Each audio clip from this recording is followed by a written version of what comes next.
நிறுத்திய தேவனுக்கு கோடான கோடி நன்றி. நாங்க திருச்சியில இருக்கிறோம். எங்க வீடு 40 வருஷமா ரொம்ப பழமையான வீடுங்கிற மாதிரி. என்ட்ரன்ஸ் ரூம் கொஞ்சம் நீட்டா இருக்கிறத விட்டு, உள்ள ப்ராப்ளம் மத்தவங்களுக்கு தெரியாது. ரொம்ப கஷ்டப்பட்டுட்டே இருந்தேன்.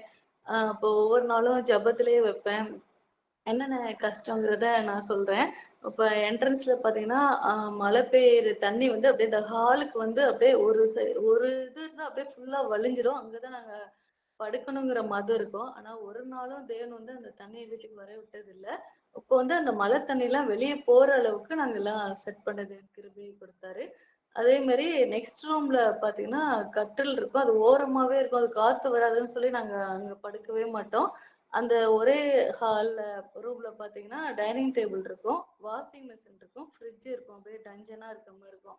ஒவ்வொரு வாட்டியும் அந்த வாஷிங் மிஷின மூவ் பண்ணி கொஞ்சம் தூரம் எடுத்துட்டு போயி, பேக் சைடு அந்த போற வழியில தான் வாஷிங் மிஷின யூஸ் பண்ற மாதிரி இருக்கும். அந்த சைடு போகும்போது, டாய்லெட் எதுவும் போணும்னா, ஒவ்வொரு வாட்டியும் அந்த ஒயர தூக்கிட்டு அப்படியே நுழைஞ்சு தான் உள்ள போயிட்டு வெளிய வந்துட்டே இருக்கணும். அப்ப தேவனுடைய கிருபையால வாஷிங் மிஷினுக்குன்னு ஒரு தனி ரூம் கூட தேவன் கிருபை அளிச்சாரு. அதுக்கு அடுத்து நெக்ஸ்ட் கிச்சன் ரூம் பார்த்தீங்கன்னா, அதுல எப்பவுமே ஒயிட் வாஷ் அந்த அடிச்சது அந்த ஜாமால விழுந்துட்டே இருக்கும்.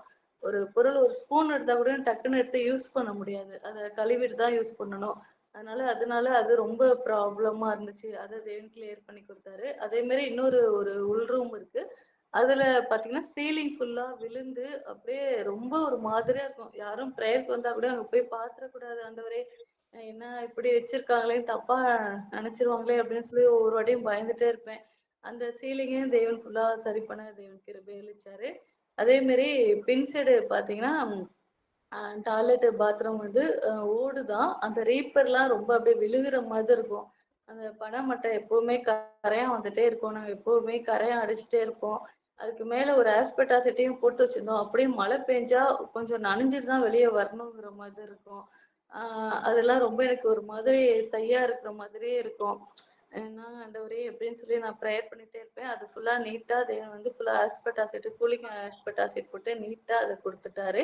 அடுத்து இன்னொன்னு எங்க வீட்டுக்காருக்கு கால்ல ஆப்ரேஷன் ஆகி பிளேட் வச்சிருக்கிறத தொட்டு வெஸ்டர்ன் டாய்லெட் கட்ட முடியலையேன்னு ரொம்ப வருத்தப்பட்டுட்டே இருந்தேன். அந்த வெஸ்டர்ன் டாய்லெட்டையும் தேவன் கட்ட தேவன் கிருபை பாராட்டினாரு. இதெல்லாம் எப்படி ஆணுச்சுன்னா, நான் இந்த ப்ரேயருக்கு கூடுகைக்கு தான் நான் நெறைய கத்துக்கிட்டேன். ஒவ்வொரு வாட்டியும் அந்த ஜெப வாட்டர வச்சு ஜெபிக்க அவங்க சொல்லி தரும்போது, ஆயில வச்சு ஊத்தி ஜெபம் பண்ணி, செவுருல எல்லாம் ஊத்தி தெளிச்சுட்டு, ஆண்டவரே இந்த சாபமெல்லாம் போகணும். இந்த வீடு எப்ப சரியாகும்னே எனக்கு தெரியலையே ஆண்டவரே! இவ்ளோ கஷ்டப்படுறேனே! அப்படின்னு சொல்லி வேண்டிட்டே இருப்பேன். அது மாரி ஜாமான் வெளக்குற இடம் பார்த்தீங்கன்னா, வெளிய தான் ஒரு சிங்க் மாரி கட்டியிருப்போம். அங்க வெயில்லயும், மழையிலயும் தான் வெளக்குவேன். வெயில்ல பார்த்தீங்கன்னா, மேல வெயில் அடிக்கும். தண்ணி ஹீட்டா வரும். கால் வேற சுடும் ஒரு சைடு. மழையில ஒரு கேப்ப போட்டு தான் ஜாமான் வெளக்கிட்டு டக்கு டக்குன்னு ஓடி வர மாதிரி ஆயிடும். ரொம்ப கஷ்டப்பட்டுட்டு இருந்தேன்.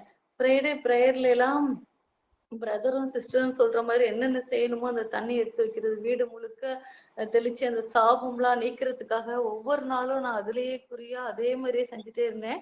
அதே மாரி இந்த கலாத்தியர் 3:13 படி மரத்திலே தூக்கப்பட்ட எவனும் சபிக்கப்பட்டவன் என்று எழுதியிருக்கிறபடி கிறிஸ்து நமக்காக சாபமாக்கி நியாயப்பிரமாணத்தின் சாபத்தை நீங்களாக்கி மீட்டு கொண்டாருங்கிற வசனத்த நான் அடிக்கடி சொல்லிட்டே இருப்பேன். ஏன்னா இது ரொம்ப பழைய வீடு, ஒரு ஜெபம் இல்லாம நாங்க இந்துக்கள் இதுல இருந்த தொட்டு வழிபட்டுட்டு இருந்த தொட்டு அந்த பழைய அந்த துளசி மாடம்லாம் இருந்திருக்கு. அது நான் குரோட்டன்ஸ் மாடம்ங்கிற மாரி அத வச்சிருந்தேன். ஆனா நெறைய பேர் அத வைக்கக்கூடாதுன்னு சொல்லுவாங்க. அத தேவன் கிருபையா எடுக்க உதவி செஞ்சாரு.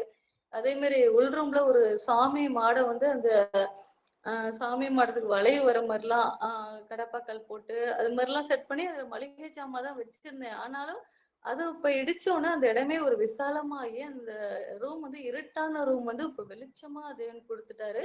ஒரு ரூம் எக்ஸ்ட்ராவும் எனக்கு குடுத்துருக்காரு.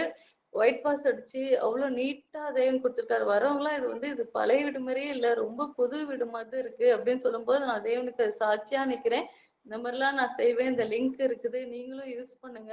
நம்ம சாபத்தோடும், பாவத்தோடும் இருந்தா ஒண்ணுமே செய்ய முடியாது. வசனத்த வச்சு ஜெபம் பண்ணா தான் இதெல்லாம் முடியும். நான் கத்துக்கிட்டேன். அதே மாரி நீங்களும் கத்துக்கோங்கன்னு சாட்சியா சொல்ல தேவன் கிருபை அளிச்சாரு. அதே மாரி ஒவ்வொரு நாளும் அந்த சித்தாள், கொத்தனாரு, அந்த வேலை பார்க்குறவங்களுக்குலாம் நான் என்னால என்ன முடியுமோ, அவங்க லஞ்ச் சாப்பிடுறாங்கன்னா, டக்குன்னு ஒரு அப்பளமோ, ஏதோ வறுத்து தரேன், மாம்பழம் கட் பண்ணி குடுக்க, சிக்கன் செஞ்சு குடுப்பேன். அவங்களுக்கு ரொம்ப ஆச்சரியமா இருந்துச்சு. இத வச்சு நான் தேவனுடைய வார்த்தைகள சொல்ல தேவன் கிருபை பாராட்டினாரு. அப்புறம் இந்த ஃப்ரைடேஸ்ல ரெஜினாக்கா ப்ரேயரு, அந்த சில்ட்ரன்ஸ் பத்தி ஒரு வாட்டி பேசினாங்க தேர்ஸ்டே அன்னைக்கு. அதெல்லாம் போடும்போது அவங்க யாரு இப்படிலாம் பேசுறாங்க, நல்லா இருந்துச்சு அப்படின்னு சொன்னாங்க. அதெல்லாம் தேவன் வந்து சாட்சியா நிறுத்தினாரு. நான் இவ்ளோ தூரம் செய்வேன்னு சொல்லி உண்மையாலுமே நான் நெனச்சு பார்த்ததே கிடையாது. இது வந்து டோட்டலா வந்து 5 லேக்ஸ் கிட்ட செலவாயிடுச்சு. நாங்க இவ்வளோ செலவு பண்ணுவோங்கிறது கூடயும் நான் நெனச்சு பார்த்ததே கிடையாது. ஜெபம் தான். அந்த இருள் வெளிய போனோனே ஆட்டோமேட்டிக்கா எல்லாமே நடந்துடும் அப்படின்னு சொல்லி ரெஜினாக்கா சொல்றது எனக்கு அடிக்கடி நினைவு வந்துட்டே இருக்கும். நான் ஒவ்வொரு நாளும் எல்லாருக்கும் நான் சாட்சியா இருக்கேன். இது நிச்சயமா ஜெப வீடா இருக்கும். அநேக ஜெபங்கள் நடத்தணும்னு தான் என்னுடைய ஆசை. தேவன் வந்து என்னுடைய ஆசைய நிறைவேத்தி குடுத்தாரு. அதுவும் அது இல்லாம இன்னொரு விஷயம் என்னன்னா, எனக்கு ரொம்ப ஒரு பலவீனம். பெரும்பாடு உள்ள ஸ்ரீ மாரியே தான் எப்பவுமே இருப்பேன். மார்ச் மாசம் ரெஜினா அக்கா வீட்டுக்கு வந்தப்ப கூட எனக்கு அப்படி முடியல. அன்னைக்கு நைட்டு ஈவினிங்லாம் ரொம்ப கஷ்டப்பட்டுட்டே இருந்தேன். இப்படி இருக்கும்போது எப்படி நம்ம வீட்டு வேலைய தொடங்குவோம் அப்படின்னு சொல்லி நான் யோசிச்சுட்டே இருந்தேன். 5 வருஷமா இந்த ப்ராப்ளம் இப்ப சுத்தமா எதுவுமே இல்லாம தேவன் அவ்ளோ ஒரு பலத்தால இடை கட்டினாரு. நான் ஒரு நாளும் ஹோட்டல்ல சாப்பாடு வாங்கல. அந்த சீலிங்ல வேலை பார்க்கும்போது ரொம்ப சிமெண்ட்டும் மண்ணுமா இருக்கும். ஆனாலும் தேவனுடைய கிருபையால எல்லா வேலையும் செய்ய தேவன் பலன் குடுத்தாரு. தேவன் செய்த நன்மையை நான் அநேகருக்கு நன்றியா சொல்றேன், சாட்சியா சொல்றேன். அதனால இப்படிப்பட்ட தேவனே ஆண்டவரே ஒவ்வொரு நாளும் எல்லாரும் பிடிச்சுக்கணும். இந்த ஜெப கூடுகைக்கு நம்ம அநேகருக்கும் சொல்லணும். அநேகரும் பயன்படணும். அப்படியாக சாட்சியா நிறுத்திய தேவனுக்கு கோடான கோடி நன்றி. ஸ்தோத்திரம்.